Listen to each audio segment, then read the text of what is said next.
event, and we always put them out on our YouTube channel so that people can access them after the fact. Okay, so today's session is around resilience metrics. What I'm going to talk to you about is kind of my perspective on this, and just kind of share from some research I've done into this, some of the areas where there are opportunities for measuring different elements. As Mike talked about, this is something that a lot of organizations are trying to do and a lot of individuals are trying to do. And we don't always get it right. It's not something that is always straightforward and easy, but we are all trying to improve our approaches to this.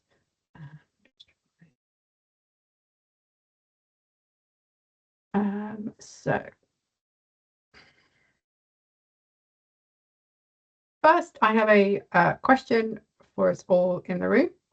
So I'm actually going to use polls this time, if this works. I'm just going to pop up a little poll. I just kind of want to get people's perspective on this. So how confident are you that your organization can demonstrate its resilience in meaningful terms? And this is really about us thinking about, again, if you're having that conversation with the board, if you're talking to leaders, what will you use as evidence of the program is working? We are actually doing something that's going to add value.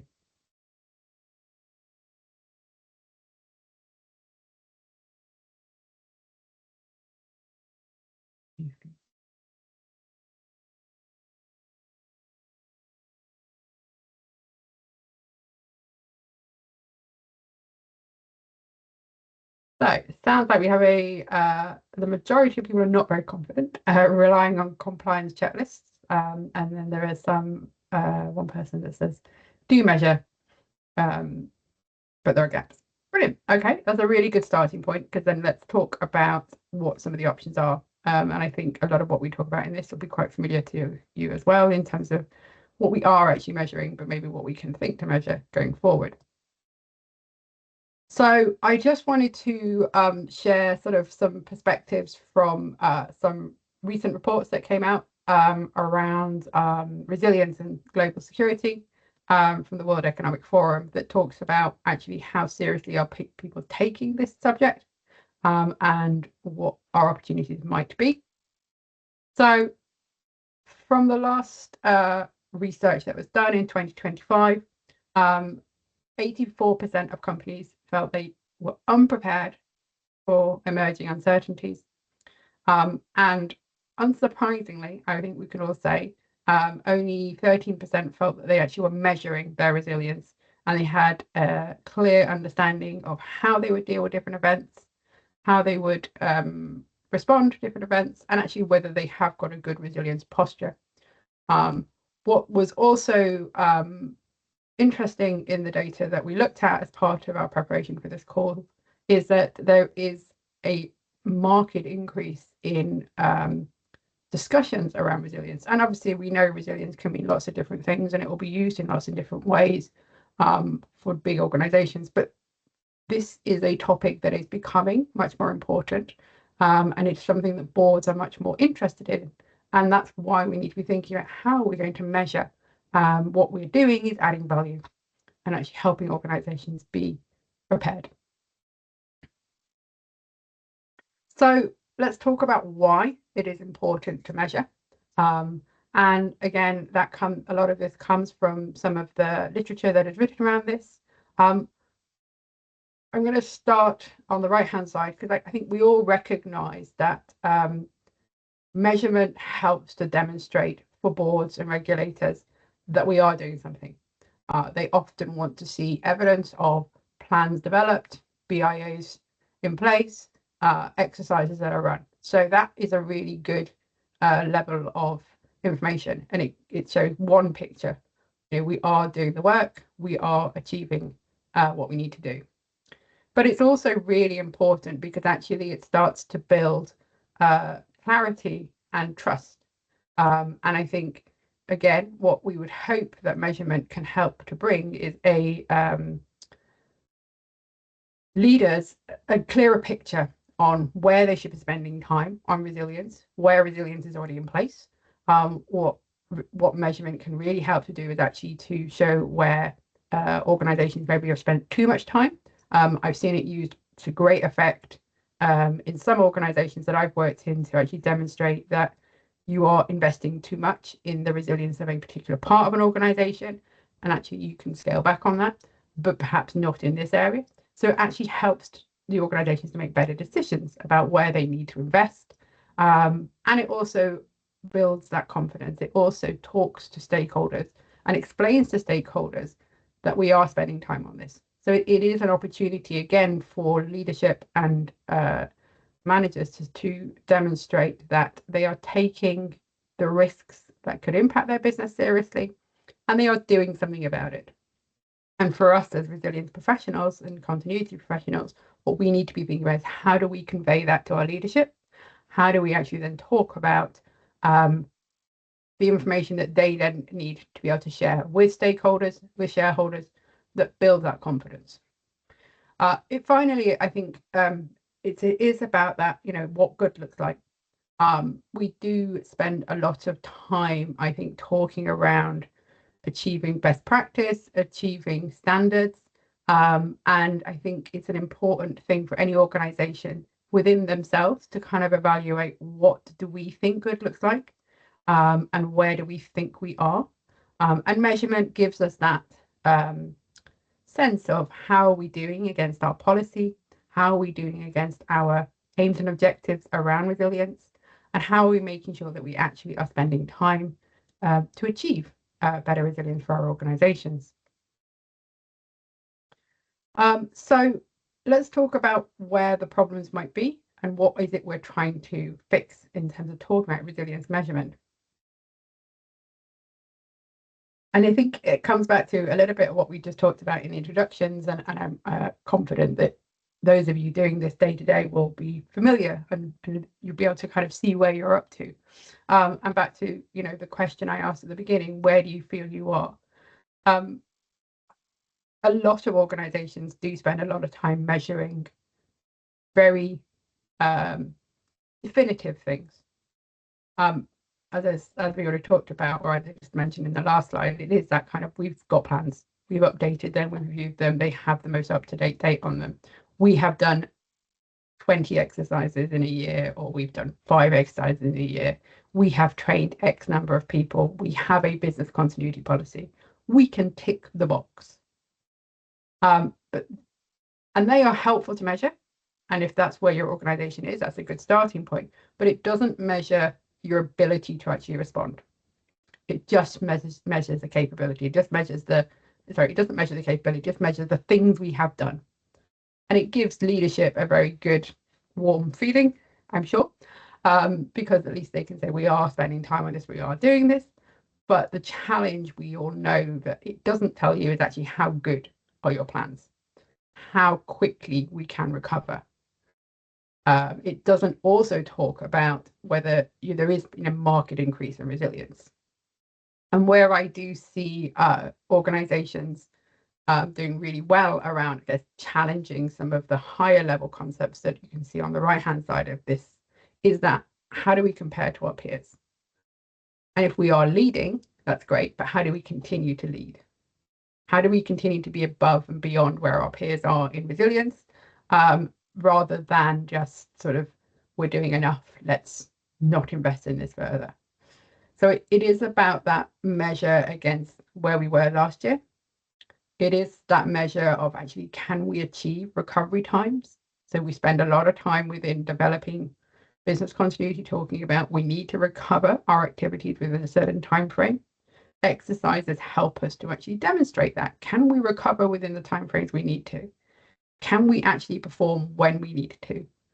And that's what truly demonstrates resilience.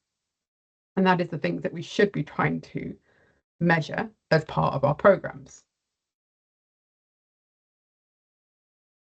So how could we do this? What are some of the options available to us to actually measure resilience? This is a framework that I have used a number of times with different organizations, and it actually starts to focus on there are different steps that we are following as part of our business continuity and resilience programs. There are certain activities that we need to do, which were the things that we just talked about. So we need to have business continuity plans. They need to be current, they need to be tested. We need to do exercises. We need to train people. We need to have an up-to-date policy. All of those are inputs to our process. Those are the things we know we need to do and that we can easily measure. Then we need to be thinking about what are the steps that we'd actually take during an event, which is where we get into process. So this is things around actually how quickly can we respond? How good are the decisions that we make? A very challenging thing to start to measure, but actually spending time evaluating decision making is an important thing that we should be thinking about in our crisis exercises and our business continuity exercises. Do we see that the decisions are the right decisions? Do we think that those decisions were made with the right information? That's all qualitative measures of decision making in exercises. We can also start to think about actually measuring that cross-team coordination. We know that resilience fails where teams are not measuring with each other, not working with each other, where things are likely to fall down the cracks. So how can we start to think about measuring exercises that we have more than one team in, where plans are built in a connected way, and we're not actually just thinking about having plans that are just on a team by team basis. So where we're starting to do some of the wider mapping that talks about how teams work together and how third parties and other stakeholders support our organization. The other elements we can start to think about, and this is something that maybe you might be starting to measure this, but it's probably an area that most organizations haven't really thought about yet, are some of the outcomes of this process. So this is more about actually how we would perform during the disruption. And it is about coming back to those recovery time objectives. We set timelines, we set timeframes. Are they achieved? Can we actually recover those activities in the timeframe we expected? Do we measure the financial cost of incidents? It's an area that I've seen some information about, and you do see statistics out there around the cost of incidents certainly for smaller businesses. But does your organization track that? You should be tracking your spend as part of an event.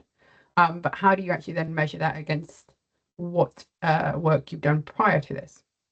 And also then thinking about that wider impact on the people, whether it's customer stakeholders or staff welfare. How are we actually then measuring how the organization managed, how the organization will adapt going forward, and learn from this? And what is it we need to be thinking about in terms of putting in place measures to support our organization going forward?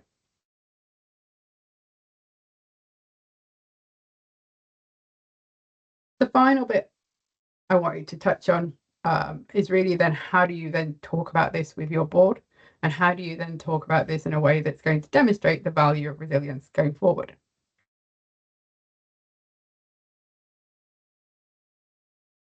So this is really a thing to be thinking about for your own organizations. And I don't know where you think you fit, but one of the stats I put up at the beginning was around how many people integrate resilience KPIs into their strategies. Is resilience part of your board strategy? Is it something you would see in an annual report?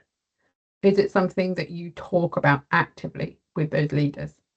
And do they actually include resilience in how they are talking about the organization? Because that's what we want to get to in terms of them actually then challenging some of the measures that we put in place. Because if it's part of the strategy, there will be clear indicators that will have to be measured, whether it's linked to appetite, risk appetite, whether it's linked to reputational management or revenue. And it then is about talking about showing trends. Are we improving our resilience posture through the work that we are doing? Are we able to demonstrate the value of investment in different activities? Can we show that business continuity is adding value? That's what we need to be getting to. And that's what you should ask your leaders to be challenging you on in terms of how they're talking about resilience. But that's what you'd also hope that they're including in their strategy, that there will be an increase, an improvement on the organisation's resilience posture, and that things will be starting to improve by spending time and energy on business continuity and resilience. That comes back to, again, when we start off with setting our businesses up for success in this topic, it needs to be led from the top. It needs leaders to be saying this is important. If it's part of the strategy, it's something that they feel they are going to be measured against. That does increase their willingness and their engagement in this topic.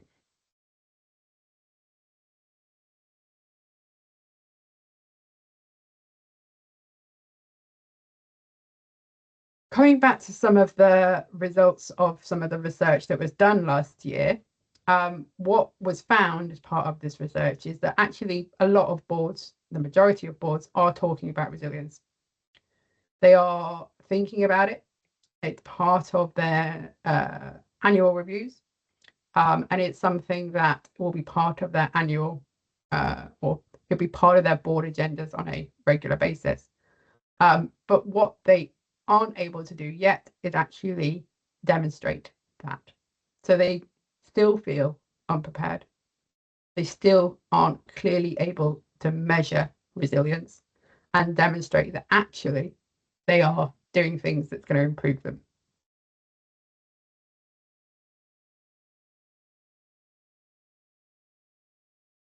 So I now open up to a quick conversation, and just to get everyone's views. Where are you right now? Obviously, I asked the question in the room before we started around that, and we'll close out with another poll in a moment. But it'd be really good just to get a perspective on what are you measuring? Is that adding value? Is it actually so giving a clear indication of things are good in our organization, or is it maybe showing or giving people a false sense of how prepared you are? Any ideas or any thoughts on those questions?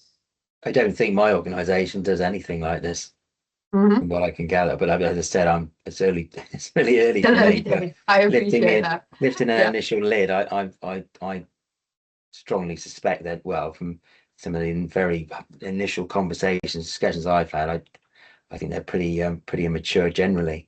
So I think it's interesting, though. Actually, I mean, it's an interesting observation how obviously their business is built around external consultancy and that sort of thing, but the thinking about their own backyard, maybe not so much, if you know what I mean. Yeah. I mean, that may well be true of other particular types of organized, but so far what I found out is quite interesting, but they certainly don't do any. They're nowhere near a position to be able to do any of this, and I'm not even sure they quite understand the difference between business resilience and business continuity anyway. So I think that's maybe a challenge in its own right. That is a challenge in its own right. And the vagaries between the two. So so I think that's quite interesting from my perspective. And obviously worked from various organizations who have at various different stages in this anyway. So but I think trying to quantify what we try and get organizations to do in this subject area, I mean, they've been trying to compare, but I mean, people have been trying to apply metrics to this for 30 years. So it's on and off. It's not new. And there's not a, I mean, I say there's not I think it's exactly that point. Like, we've been grappling with this for 30 years. What I think the challenge actually is that it's no longer just us grappling with it. I think the boards now are starting to grapple with it because they are much more engaged in these conversations, and they see that this is something they have to be able to demonstrate and they have to be able to measure. So I think I mean, and this is me speaking on behalf of a massive community of professionals, but I think we'd all probably say that now at least it doesn't feel like we're on our own in trying to measure the value of what we do, which helps because I think then it's a much, it's a better conversation when we aren't pushing uphill to try and do this and saying we know we need to be measuring this. you at least have more people engaged in that. But it's just interesting then to see what are the opportunities available, because again, I do stand by that statement of, if you're measuring the number of plans you've got and the number of exercises you've got, that's lovely and that's something, but it doesn't tell you whether you're any better prepared. Yeah, no, valid point.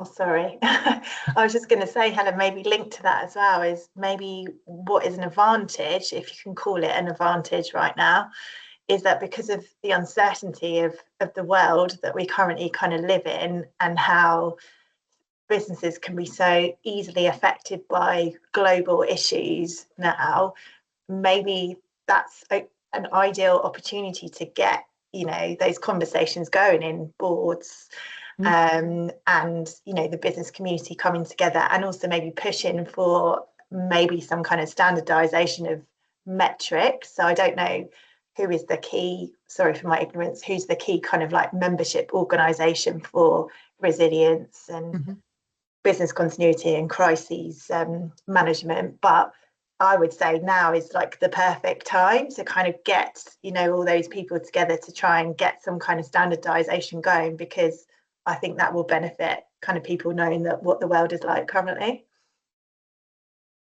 I think that's a very good point. I think I may go and raise that with the institute. We have got a business continuity institute. That is a good opportunity to go and talk to them about it, because you're absolutely right. Though I do think, to Michael's point, the big question will be, having done this for a number of years as well, is what are we trying to measure? Because we can't often agree on what we are doing for organisations, never mind anything else. So I think that might be a bit of a challenge. But it's a good point. I just wanted to say, would the measurement also depend on the organizational priority, for example? And obviously in my role, because I do procurement, I mean, the supply chain is a completely different sector, which always tend to be looked at separately. But the resilience of our suppliers, where we get our goods, that's kind of almost needs to be measured in a specific way with certain KPIs, but depending obviously on what the organizational priorities are. But I'd imagine priorities are what determines then what is being measured. So yes, having standard would matter. And if they are there, that's great, but also applying them then with an element of judgment on what the organizational priorities are. Just a thought. No, I that's a very good point. I absolutely agree, Monica. And I think that's kind of almost where we are right now, because I agree. And coming back to when you see organizations talking about resilience in strategies, they are linking it to their priorities, their strategy, their vision. This is what we need to make sure we are delivering. And we see organizational resilience, operational resilience, however they're defining that, as one of the mechanisms that will help us to be able to continue to deliver these things. We could have a whole separate conversation on the supply chain side, because you're absolutely right, and it is an important element of, again, an organization's resilience posture or you know, capability, even more so now than ever before, in terms of how organizations are set up. And I'm sure Ryan probably sits in that world of trying to understand a lot of the supply chain world, and how you know, which level, you know, I was just come from a conversation about this topic, and it's kind of that, you know, how do you measure it? But it's not a single measurement, supply chain resilience, because it depends, again, back to the organization's priorities, what's the focus, and then there'll be different, depending on how they fit into your organization, you will have different measurements on their ability to help you respond.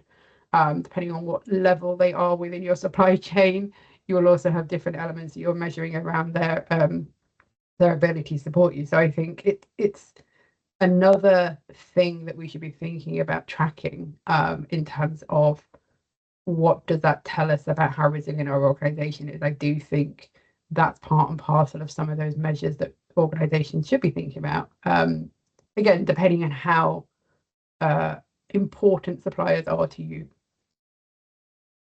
definitely. Thank I you. think for us as an organisation, we've got 95,000 employees, so and the resilience function as such is relatively new to JD, which is quite surprising, to be honest. But in terms of sort of the measurement priorities and kind of the scope of what that looks like is almost we've physically not been able to kind of do it or conduct resilience business continuity in a traditional way as such, just because of the sheer amount of areas that we cover and the staff that we've got and the functions of the business as such. So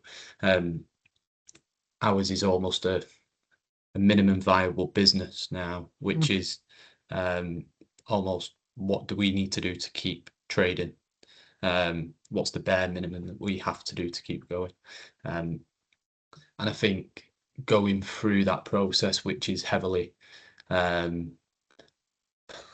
focusing on supply chain and the move element of products and distribution centres and so on, is I suppose highly critical. So that's the focus, and that's the and I think ultimately that's the way in which we had to do it, because it, like I say, it's just it would be very difficult to kind of do it in a, I suppose, a business continuity plan or a crisis management plan, because there's so much that can go wrong, and as Sarah said, it's not if it's going to happen now, it's when it's going to happen, isn't it? And I think that's what's important. But no, for us, I think we've got very good sort of investment from execs and so on in terms of moving forward with that. So yeah, it's